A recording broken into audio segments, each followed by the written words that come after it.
bagaimana cara bersyukur secara hakikat niku. Nomor kali wonten kata-kata subhanallah, maha suci Allah.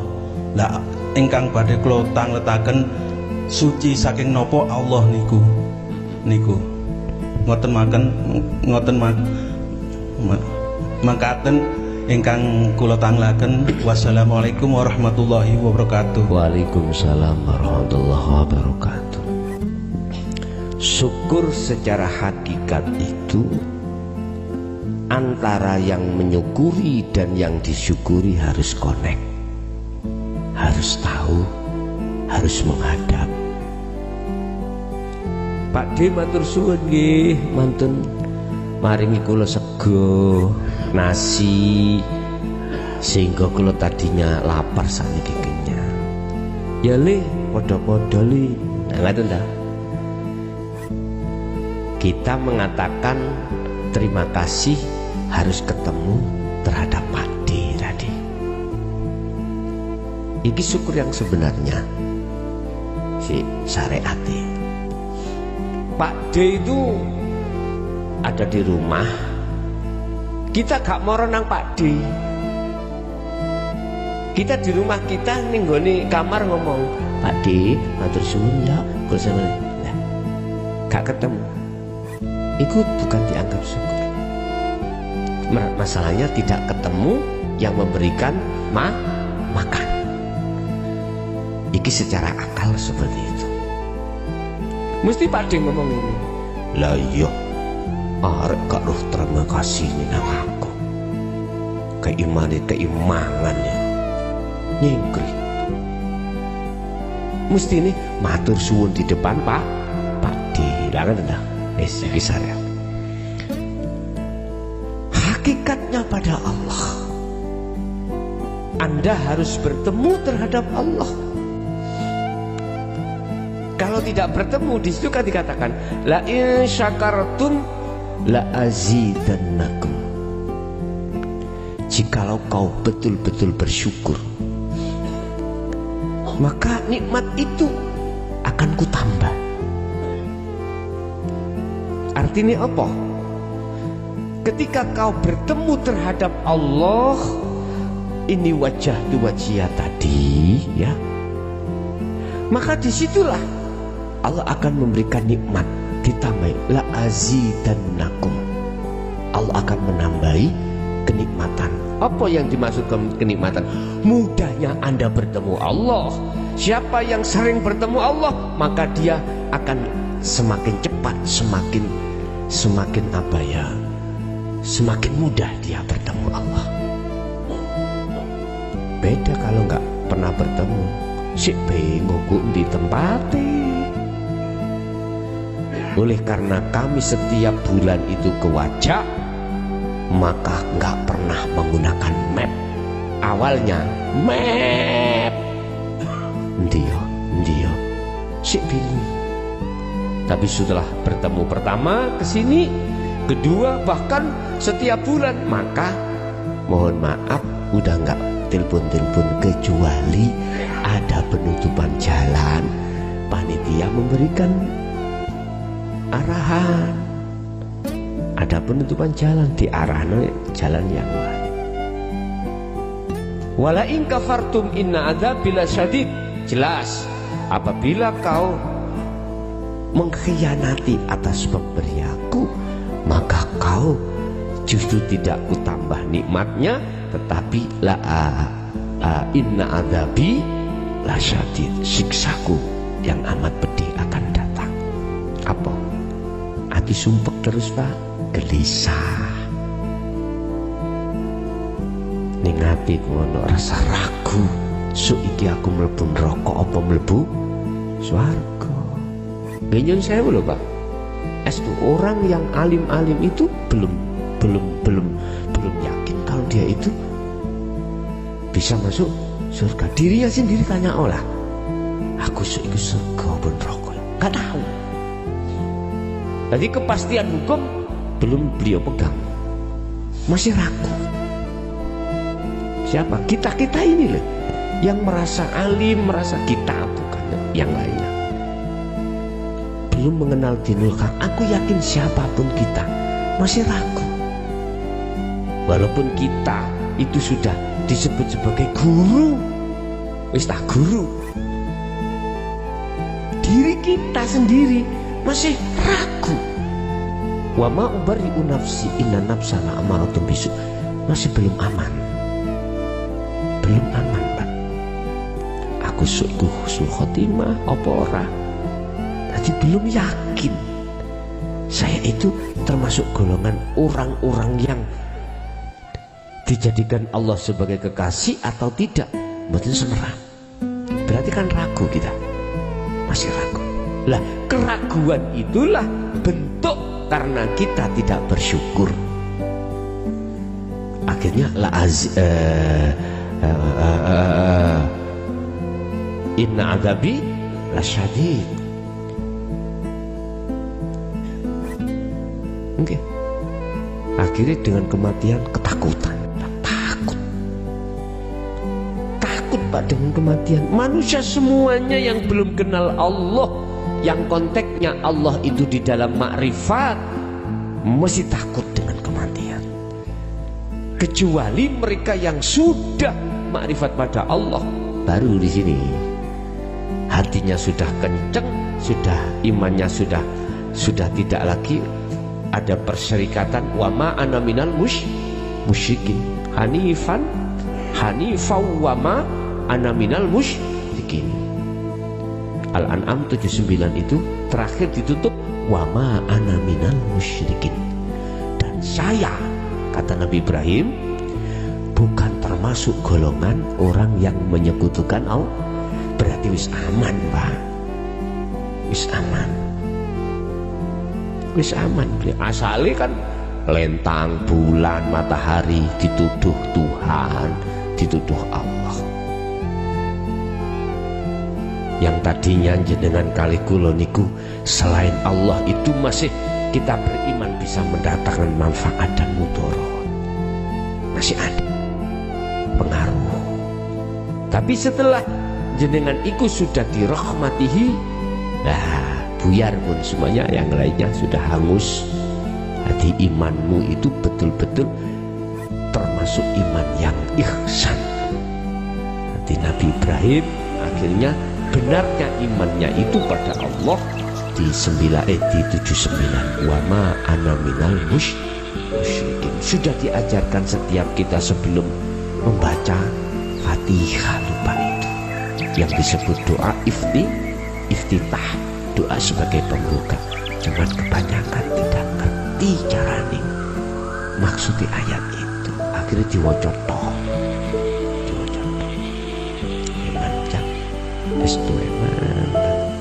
Satu, jadi syukur hakikatnya adalah bertemu Allah.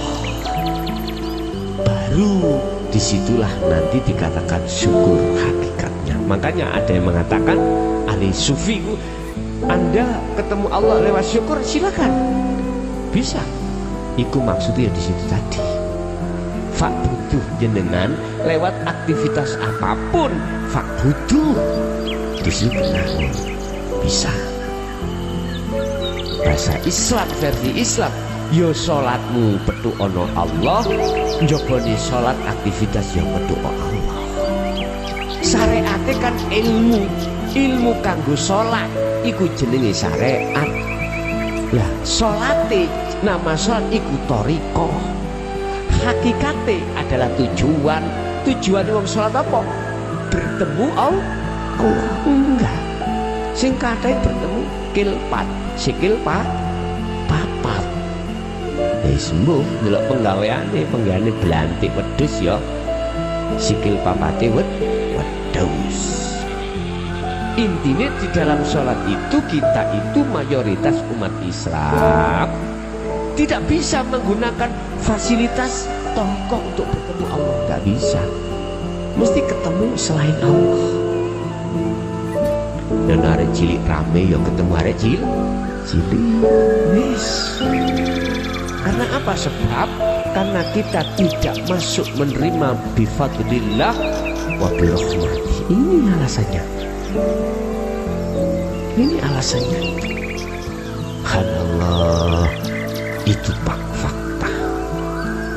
Kenyataan di tengah-tengah masyarakat kita memang seperti itu. Oleh karena kondisi karakter ruhaniah umat manusia seperti ini, maka asbabul nuzulnya ayat yang menjelaskan tentang perintah untuk lekas kembali kepada Tuhan ada di sini. Karena ruhaniah kita itu keluar dari jalur. Akhirnya dengan sebab-sebab itulah akhirnya Allah menurunkan ayat-ayat yang sifatnya menyerukan terhadap ruhaniah untuk kembali kepada Allah. Ada Az-Zumar ayat 54. Iku seruan kongkon bali pada Allah sebelum kematian datang. Ada ayat lagi, fafirru ilallah, lekas larilah kau menuju dan bertemu Allah. Itu persoalannya ada di situ. Wes, itu yang pertama. Terus pertanyaan yang kedua apa tadi? Tentang kesucian Allah. Mana letak kesuciannya Allah? Itu hanya di dalam hati seorang yang seorang yang hatinya sudah solih. Apa? Hatinya sudah tidak beriman selain Allah itu bisa mendatangkan manfaat dan mudarat. Atau boleh saya katakan, hati sampai itu sudah diduduk la haula wala quwata illa bil ini. Subhana maha suci sapa Allah. Letak kesuciannya Allah itu apa? Di dalam hatimu manakala imanmu sudah tidak ada selain Allah, yaitu subhanallah. Letaknya kesucian. Oh, berarti semua yang melayani itu cuma Allah ya. Gak ada selain Allah. Iya. Kalau kita masih beriman baik itu Allah, perkara jelek itu yang menguasai ada dari nafsumu selain Allah yang dimaksud, maka Allah belum suci bagi dirimu. Berarti Anda masih menuduh Allah itu ada yang lain. Nah terus kalau Allah sendiri, lalu apa kok menyuruh malaikat Israel jabut nyawa? Kalau Allah sendiri, kalau masih ada malaikat, berarti Allah itu berserikat. Si bos, ini lo ojo didelok malaikat. Sopo sing nguasai malaikat iku? Nek kuwi ndelok ikunya apa ikunya? Itunya. Anda nek ndelok hidup yang menguasainya itu, mesti jawabanmu itu hanya Allah. Dengan kesederhanaan malaikat Israel bisa menjabut karena diperintah Allah. Sederhana Pak. Iki ada proyek besar Pak, proyek bangun tol. Di situ kan ada tender Pak ya, ada tender. Pemerintah memberikan tender. Siapa? Akhirnya terjadi lelang. Tenderi mana tender kontraktor yang berani mengambil dengan harga yang murah, terus dengan motif mutu yang baik, itu yang diambil. Mesti ini. Akhirnya dilelang. Kontraktor si A, aku berani sama ini. Mesti pemerintah itu mengambil yang termurah. Tahu termurah nih? Artinya mutu baik, terus derekin yang murah. Barang apik tapi murah. Ono apa? Ono barang colongan. Murah wapi. Murah wapi ini barang colongan. Gak, maksudnya di sini pemerintah akan memenangkan terhadap kontraktor manakala kontraktor ini berani mengambil mutu sesuai dengan konsep yang diberikan oleh pemerintah dan harga yang murah. Itu yang diambil, mesti yang dimenang jenenge lelang. Lelang kan ada waktunya, jeda waktu tuh Pak. Wis iki sing menang. Oke. Terus di situ otomatis kontraktor itu punya anak buah, karena ini. Iki gak disup lho Pak, nek disup entek niku wis tiba mburi, wis kari gak enak ini nek disup. Ojo disupno. Aku ngomong gak ngesup. Punya anak buah bagian ini bagian itu, wis. Katakanlah mandor, banget nggih, apa namanya? Mandoran di sini. Pengawas mudun nang apa? Mandor nang ngene tukang nang ngene kuli. Sing garap lak kuli to, Pak ya. Sing garap kuli. Sampai nek ningali dohire makhluke yang ngomong kuli. Yang menjadikan tender ini selesai. Betul Pak, sampai nek melihatnya itu aslinya siapa? Ya pemborong tadi. Apa namanya, apa kontraktor ini? Mestinya kontraktor. Diunggah nomane ya pemerintah wis. Endi sih pemerintah ini Pak? Iso sampe nuduh pemerintah? Gak iso. Endi sih pemerintah itu? Doding. Oh niki bupati lah bupati. Wonge pemerintah itu sing ndi sih pemerintah? Allah itu sing ya boleh munduding. Subhanallah. Nek sampai iki ndelok pemerintahe mesti yakin karena pemerintah. Berarti ki sinkron ambek la haula wala quwata illa billah. Kalau pemerintah iki gak ngekei lelang yo gak mungkin kontraktor itu dapat pekerjaan. Kalau tidak memberikan terhadap sampah kuli yo gak iso ono. Lho maksudnya. Berarti walaupun secara dohiriku yang kerja adalah kuli, ning hakikati iku adalah pemerintah. Delok sumber wae. Nata iju husnul subhanallah. Husnul amal nata iju husnul akhwal min qalbin zahidin. Bagusnya laku dohir di mata Allah iku tergantung buah sing muncul keadaan rohaniyahmu itu. Apakah rohaniyahmu itu illa billah, semua karena Allah, atau tidak? Hanya itu aja. Berarti bagusnya laku dohir itu diukur dari hatimu bertajalli. Lho ngene niki gampangane, ikulah mingkol bin zahidin, hati yang condong hanya pada Allah. Jadi subhana maha suci sapa Allah. Allah itu suci dari mana? Dari perserikatan. Ing mungguh sapa? Mungguh atine hamba yang soleh. Karena hamba yang soleh itu hatinya sudah tidak ada iman selain Allah. Paham Pak nggih? Dalam hal yang mendatangkan, menghendaki, menggerakkan dan lain sebagainya. Hanya Dia, gila ya. Dia. Iku biduan ini sih. Bon, ada lagi?